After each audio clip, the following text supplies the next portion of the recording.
नमस्कार दोस्तों, इस साल की आखिरी वीडियो में आपका स्वागत है। इस वीडियो में 3 मेजर पॉइंट पे डिस्कस करेंगे। 2026 में कहां पर अच्छी अपॉर्चुनिटी दिख रही है, कहां पर पर्सनली मैं बुलिश हूं, कौन कौन से स्टॉक्स और म्यूचुअल फंड्स हैं, इसके बारे में डिस्कस करेंगे। सेकंड चीज, कौन कौन सी गलतियां 2025 में सबसे ज्यादा करी जिससे काफी ज्यादा लॉस हुआ, ताकि जो गलतियां हैं 2026 में हम ना करें। तीसरा पॉइंट कि कौन सी स्ट्रेटजी 2026 के लिए पर्सनली मैं चूज करने वाला हूं। तो वीडियो शुरू करने से पहले सबसे पहले मैं आप सबको थैंक यू बोलना चाहूंगा, क्योंकि ये साल आप लोगों ने जिस हिसाब से सपोर्ट करा इस चैनल को, मजा आ गया देख करके। हम बीच में काफी बार ऑफ हो गए थे बिकॉज लाइफ के अंदर काफी स्ट्रगल थे।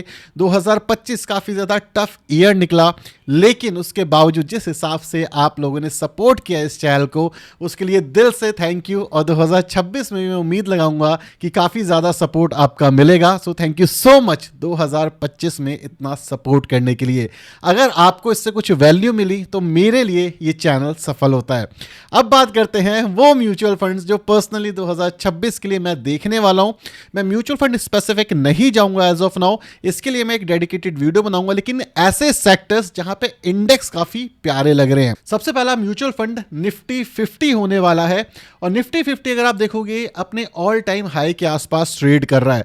सो क्वेश्चन ये है कि निफ्टी 50 क्यों अच्छा लग रहा है 2026 के लिए।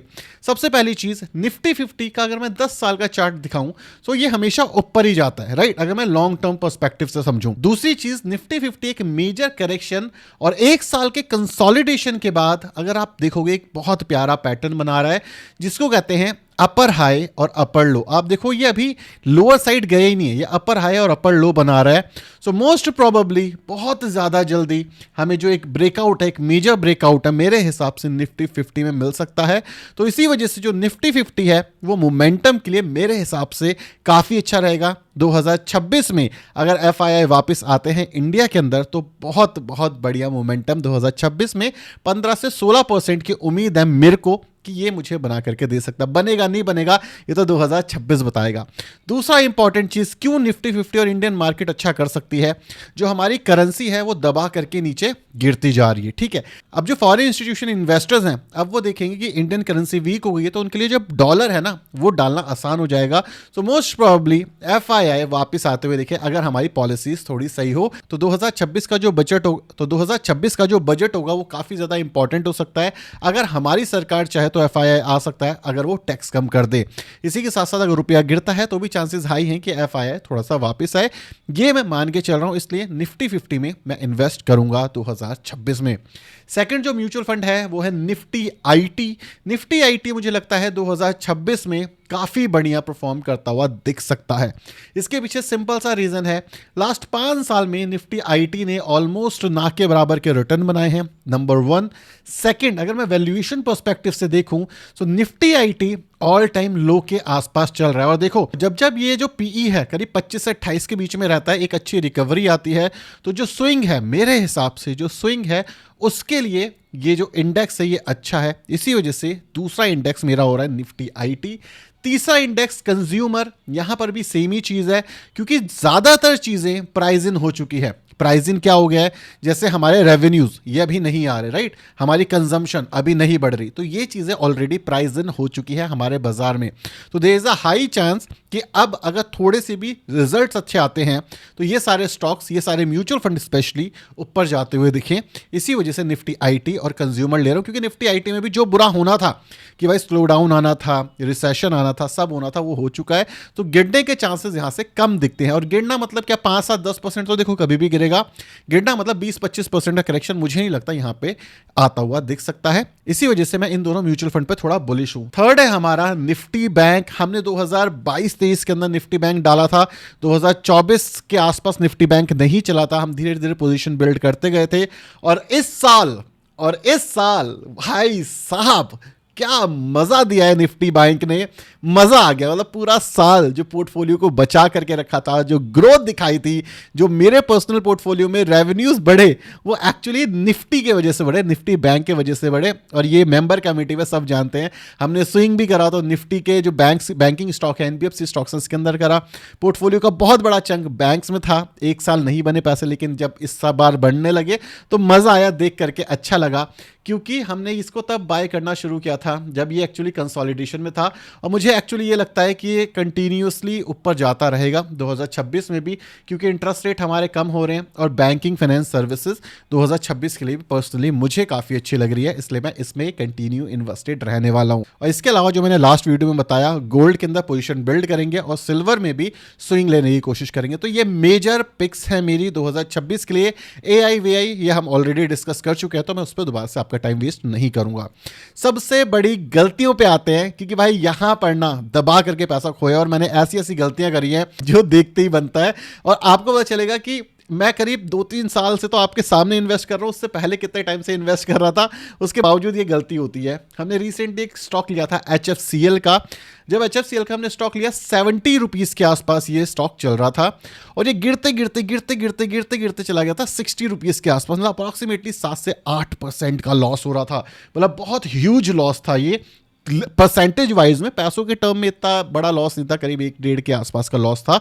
परसेंटेज वाइज में लॉस काफ़ी ज़्यादा बड़ा हो गया था, और मैं शुक्र मना रहा था कि भाई बहुत पैसा नहीं डाला, और मैंने यहाँ से एग्जिट किया। यहाँ से एग्जिट करा, उसके पीछे का सिंपल रीज़न था कि भाई मुझे पैसे बनाने से मतलब है, चाहे मैं HFCL में से बना लूँ, चाहे मैं चोला से बना लूँ या किसी और स्टॉक से बना लूँ। तो हमने क्या किया, यहाँ से एग्जिट किया, लॉस बुक करा, हमने चोला में गए। चोला में हमने काइंड ऑफ रिकवरी कर ली, पूरी रिकवरी तो नहीं करी बट काइंड ऑफ रिकवरी करी। लेकिन देखो उसके बाद क्या होता है, HFCL जो स्टॉक है वो बहुत प्यारा रिकवर करता है, और आज ही ये स्टॉक करीब 6% के आसपास बढ़ा है, और दिन में 8% तक जा चुका था। तो इससे क्या पता चलता है कि जो साइकोलॉजी है ना, ये बहुत प्यारी चीज़ है। अगर इसको सही से इस्तेमाल किया होता कि यार एक मेजर सपोर्ट आ रहा है यहाँ पे, अगर हम देखेंगे तो 60-65 के पास एक मेजर सपोर्ट आता है, तो यहाँ से ये रिकवर कर सकता है, हम ये सोच सकते थे। बट ये चीज़ हमने यहाँ पर भी सोची थी। तो जब ये तोड़ करके नीचे गया, हमने प्रोसेस को फॉलो करा, इसलिए हमने यहाँ से बेच दिया। लेकिन ऑब्वियसली डर का माहौल भी बढ़ गया था कि भाई इतना पैसा है, वो लॉस होता ना चला जाए। तो इस वजह से ये गलती मैं आगे नहीं करूंगा। कौन सी गलती? कि अगर मुझे दिखेगा ना कि एक सपोर्ट है, तो उस सपोर्ट के पास मैं वेट करूंगा, ताकि एक हमें अप मूव दिखे, उसके बाद एग्जिट हम कर पाएं।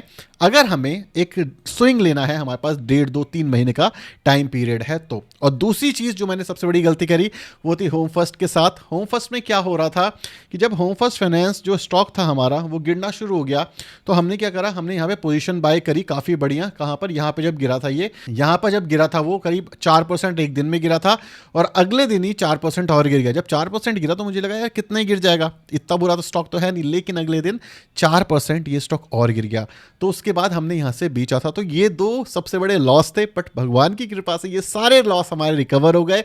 और इस साल का जो एंड है, अभी फाइनेंशियल ईयर तो एंड नहीं हुआ, लेकिन जो साल का एंड है वो अप्रॉक्सीमेटली 25 के जो रेवेन्यूज़ हैं उसके साथ हम खत्म कर रहे हैं अपनी स्विंग ट्रेडिंग वाले पोर्टफोलियो में।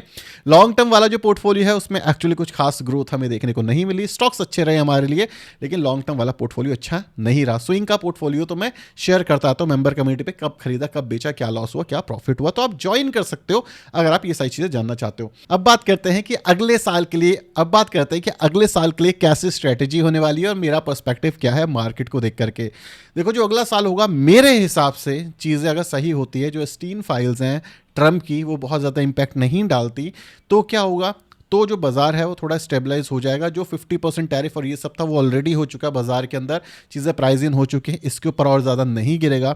मेरा मानना ये है कि अगर ये और ज़्यादा बढ़ती है और ट्रंप हटता है, तो हमारा बाजार बहुत अच्छे तरीके से ग्रो कर सकता है। ट्रंप प्रेसिडेंसी से तो नहीं हटेगा, बट काफ़ी सारे राइट्स उसके हाथ से छिन जाएंगे। नवंबर में जो इलेक्शन है उसके अंदर अगर ट्रंप को मेजॉरिटी नहीं मिलती, तो मतलब मेजॉरिटी तो मिल ही जाएगी बट पावर खत्म हो जाएगी उसके पास से।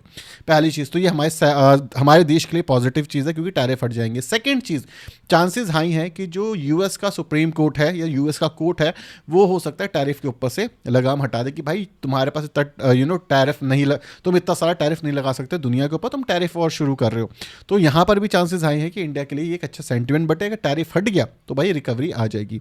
तीसरा बेनिफिट, चांसेस हाई हैं कि अगर टैरिफ भी नहीं हटता तो हमें एक डील मिल जाएगी मार्च अप्रैल आई थिंक जून तक बात करी जा रही है कि भाई छोटे छोटे हिस्सों में मिलेगी, तो हो सकता है वहाँ पे एक रिकवरी आ जाए। और चौथी चीज़ मुझे ये लगता है कि जो बजट होगा 2026 का वो काफ़ी अच्छा आना चाहिए। अगर ऐसा होता है तो क्या होगा, हमारे शेयर बाजार में वापस से लिक्विडिटी आएगी। क्यों मैं कह रहा हूं, ऐसा क्यों लगता है मुझे, अगर आप देखोगे तो रिसेंट जो गवर्नमेंट है वो ऐसा ही कर रही है। वो आपको जीएसटी पे छूट दे रही है, उसे समझ आ गया कि पास्ट में उसने क्या गलतियां करी थी, अब वो सुधारने की कोशिश कर रही है। दूसरा, अगर आप देखोगे इंटरेस्ट रेट कट हो रहे हैं हमारा। तीसरा, जो नॉर्मल प्लान्स हैं जो जनता को पैसा बांटा जाता है उसके अंदर वापस से वृद्धि हुई है। क्या सबसे बड़ा रिस्क है, जो रिस्क है 2026 के लिए वो ये है कि प्राइवेट कंजम्पशन नहीं बढ़ रही है। और प्राइवेट कंजम्पशन जब तक नहीं बढ़ेगी, जब तक लोगों की सैलरी नहीं बढ़ेगी। आज बोला गया कि हम फाइनली 4th लार्जेस्ट इकोनॉमी बन चुके हैं। ये ऑफिशियली इंडियन गवर्नमेंट की साइड से स्टेटमेंट आ गई। हम बहुत पहले बन चुके थे लेकिन ऑफिशियली इस समय पे बोला गया है। काफी बार कहते थे कि जापान से कम है, जापान से ज्यादा है, लेकिन फाइनली ये स्टेटमेंट ऑफिशियली बोल दिया गया है कि हम 4th लार्जेस्ट इकोनॉमी है दुनिया के अंदर। तो there is a high chance कि लिक्विडिटी बढ़े, पॉलिसीज थोड़ी सी और सही है, और पॉलिसी सही होती है तो बाजार हमारा ऊपर जाएगा। क्या 2026 के लिए मैं पॉजिटिव हूं?